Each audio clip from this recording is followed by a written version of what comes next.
వస్తువులు ఏమంటారు? BJP BRS కూడా అంటారు. వాళ్ళకు లోపాయికార ఒప్పందం ఉంది. అందుకే రాష్ట్ర ముఖ్యమంత్రి ఈ ఫార్ములా కేసులో కేటీఆర్ అరెస్ట్ చేస్తున్నాడు, కాళేశ్వరం కేసులో కేసీఆర్ అరెస్ట్ చేస్తున్నాడు, డ్రగ్స్ కేసులో విచారణ చేస్తున్నాడు, ఫామ్ హౌస్ కేసులో అరెస్టులు లేవు, ఫోన్ ట్యాపింగ్ కేసులో అరెస్టులు లేవు, కాళేశ్వరం కేసులో అరెస్టులు లేవు. ఇవాళ వాళ్ళు ఒక్కటి కాబట్టి ముఖ్యమంత్రి గారు ఎన్నికల ముందు ఏమన్నాడు? మేము అధికారంలోకి వచ్చిన వెంటనే బీఆర్ఎస్ పార్టీ అవినీతిపై విచారణ జరిపిస్తాం, కేసీఆర్ కుటుంబాన్ని లోపడేస్తామన్నారు. ఇంతవరకు కనీసం టచ్ చేసే పరిస్థితి లేదు వాళ్ళది. ఇలా మీరు ఒకటి లోపాయకార ఒక్కందం, పైసలు మొత్తం పంచుకుంటున్నారు. ప్రతి కేసు బయటికి వస్తారు, పైసలు తీసుకుంటారు, మూటములు తీసుకుపోయి ఢిల్లీలో కప్పం కడతారు. ఇది మీ పరిస్థితి. ఇలా బడ్జెట్ విషయంలో నేను ముఖ్యమంత్రి గారికి పాపం ఇంటెలిజెన్స్ వాళ్ళు చెప్పలేదు అనుకుంటా. ఈ బుక్ పంపిస్తా, ఈ బుక్ నీకు పంపిస్తా. ఈ బుక్లో ఏదో ఒకటి తప్పైనా నా కేసు పెట్టు. ఇప్పుడు నువ్వేం చేస్తావో 24 గంటల లోపట నువ్వు శ్వేతపత్రం విడుదల చేయి. నేను మొన్ననే చెప్పిన శ్వేతపత్రం విడుదల చేయను. ఇవాళ నేను 14,600 కోట్ల రూపాయల స్మార్ట్ సిటీ నిధులను నీకు పంపిస్తున్న బుక్ కరీంనగర్ ప్రజలందరికీ పంపించిన. మరి నువ్వు చేస్తే మీ వాళ్ళు కనీసం బుక్ ఎందుకు కొట్టించుకోలే? మీ వాళ్ళు కరీంనగర్ తిరిగే పరిస్థితిలో ఇంతవరకు మీటింగ్లో ఇట్లా మీ వాళ్ళు మీకు అభ్యర్థులు కరువయ్యారు. కనీసం మీరు ఎందుకు పెట్టుకోలేదు అంటున్నాను నేను. 1,400 కోట్ల రూపాయలు ఏడబెట్టినావు. ఒక డంపింగ్ యార్డ్కు 50 కోట్ల రూపాయలు ఉన్నాయి. మ్యాచింగ్ డిమాండ్ ఇస్తలేవు. నువ్వే తలనరికినా ఒక్క పైసా లేదన్నావు నువ్వే. ఇలా కరీంనగర్ ప్రజలు అడుగుతున్నారు 2,500 రూపాయలు ఇవి, 4,000 రూపాయల పెన్షన్ ఏది, తులం బంగారం ఏది, స్కూటీ ఏది, ఉద్యోగస్తులకు డిఏలు ఇవి, రిటైర్మెంట్ అయినటువంటి ఉద్యోగస్తులకు బెనిఫిట్స్ ఇవి, ఫీజు రియంబర్స్మెంట్ ఏది, ఆరోగ్యశ్రీ పైసలు ఇవి. 2 సంవత్సరాల్లో ఒక్క పైసా ఇవ్వలేను, ఒక్క పైసా. ఇవాళ కేంద్ర ప్రభుత్వం 259 కోట్ల రూపాయలు గ్రామ పంచాయతీలకు ఇచ్చింది. చలో నువ్వు అంటున్నావు కదా, నువ్వు ప్రమాణం చేయి. నువ్వు బాగా దేవుడిని నమ్ముతావు కదా, నువ్వు ప్రమాణం చేయి, నేను చేస్తా. ఇవాళ మీరు చూసిన మీటింగ్లో రేవంత్ రెడ్డి సార్ 1,400 కోట్ల రూపాయలు కరీంనగర్కి ఇచ్చారు. అందరు నవ్వి రాలేదా? అది ఈ శతాబ్ది జోక్ అని అంటది. దానంతా జోక్ నవ్వుకుంటారు జనం నీ మాటలు చూసి. తెలంగాణకి ఒక పైసలు నువ్వే అంటే ఢిల్లీకి పైసలు చేయడానికి నీకు సరిపోలేదా? మాకడితో పైసలు నువ్వు. ఇంకేమంటాడు? కరీంనగర్ వరంగల్ నట జంటర్నాలు చేస్తాడట. అది నువ్వు కూడా నవ్వుతున్నావు కదన్నా. కలిసి అవుతుంది అది. కరీంనగర్ వరంగల్ నట జంటర్నాలు 70 కిలోమీటర్లు అది కలిపి డంపింగ్ యార్డ్ తీస్తాడట. అంటే అది కలువది డంపింగ్ యార్డ్ తీయమన్నట్టు. డంపింగ్ యార్డ్ 50 కోట్ల రూపాయలు ఆల్రెడీ ఉన్నాయి. మన 134 కోట్ల రూపాయలు మొన్న తీసుకొస్తాం, 50 కోట్ల రూపాయలు ఆల్రెడీ ఉన్నాయి. ఇలా నువ్వు 1,400 కోట్ల రూపాయలు తీసుకొస్తామంటే ఏడిచ్చినావు నువ్వు? ఎవరికి ఇచ్చినావు నువ్వు? చెప్పరాదు, నాకు లెక్క చెప్పరాదు. శ్వేతపత్రం విడుదల చేయి. ముఖ్యమంత్రి స్థాయిలో గాడిది గుడ్డు చూపెట్టినావు, గాడిది గుడ్డు కూడా ఇస్తావు. ఇవ్వాలి నువ్వు. నేనేమంటున్నా అంటే నీకు చేత కాదు.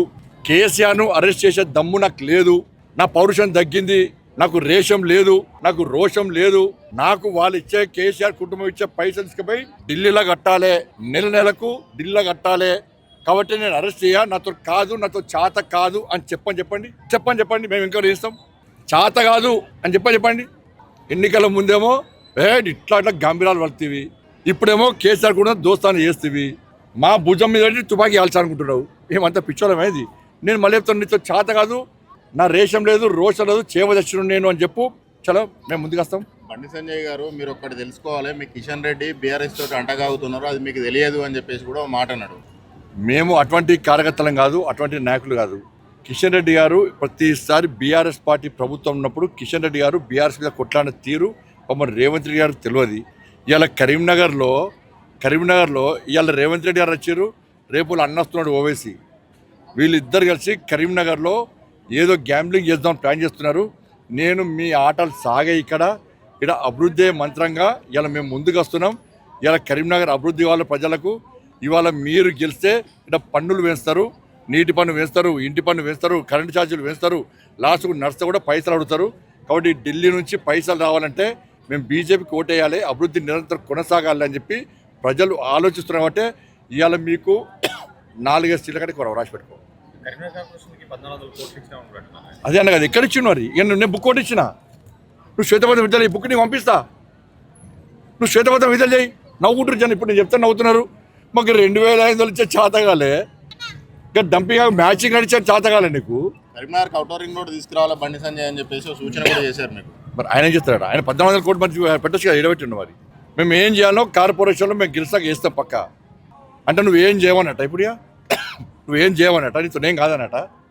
తలకాయ నరకుతా అని కూడా, తలకాయ నరికిన పైసలు ఇవ్వన్న నువ్వు. నీ 1,400 కోట్ల రూపాయలు ఎక్కడ తెచ్చాయి? సోనియా గాంధీ ఇచ్చిందా? రాహుల్ గాంధీ ఇచ్చిండా?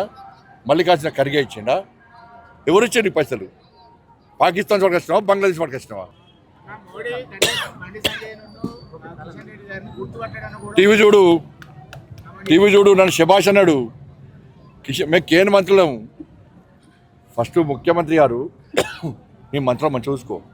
మీ మంత్రులు నీకు వ్యతిరేకంగా నీ మంత్రులు, నువ్వు అటు పోయినా దావోస్ పోగానే ఇట్లా మీటింగ్ పెట్టుకున్నారు.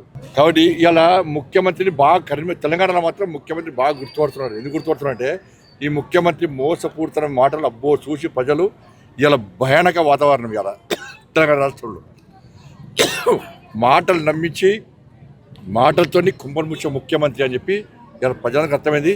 ఈ కుంపలు ముంచే ముఖ్యమంత్రి మాకొద్దు. వాగ్దానాలు ఇచ్చి ప్రజల కుంపలు ముంచుతాడు. ఓట్లు వేసుకొని పోయిన ముఖ్యమంత్రి ఇంతవరకు ఏం చేస్తలేడు అని చెప్పి ప్రజలందరూ కూడా ఈ మోసపూరితమైన ముఖ్యమంత్రి మాకొద్దు అనే పరిస్థితి వచ్చింది. ఇవాళ మీ ఎమ్మెల్యేలు, మీ నాయకులు గ్రామాల్లో నగరాల్లో తిరగలేని పరిస్థితి 6 గ్యారెంటీల విషయంలో. దాని మీద ఫస్ట్ మాట్లాడు. కాంగ్రెస్ వాళ్ళను ఇంకోళ్ళు కూల్చే అవకాశం ఇయ్యారన్న. అంత అదృష్ట అవకాశం వెలిగారు. వాళ్ళే కూర్చుకుంటారు. ధన్యవాదాలు. ఆశాయం కవచమువే బండి సంజయ్ అన్న, కమలంపు నీ మనసే బండి సంజయ్ అన్న, రాముడిని కొలిచే నీ నిండు గుండెలన్నా, నరేంద్ర మోదీ నిన్ను పిలిచనే బండి సంజయ్ అన్న. నిప్పుల ఉప్పెనలే నీ మాట, అది తిరుగులేని చూట, అది కూల్చనులే కంచుకోట, ధర్మంగా నడిచి బాట, హిందూ గుండెలు నిండుగా అన్నైలే. జై బజరంగు బలి, జై బజరంగు బలి. ఓ బలిరా బలి బలిరే, బలిరా బలి బలిరే, బయలెల్లి వస్తున్నాడు అదిగో బండి సంజయ్ అన్నే. సైరా సై సైరే, సైరా సై సైరే, సమరాన సవాలు విసిన శివాజీ ఛత్రపతి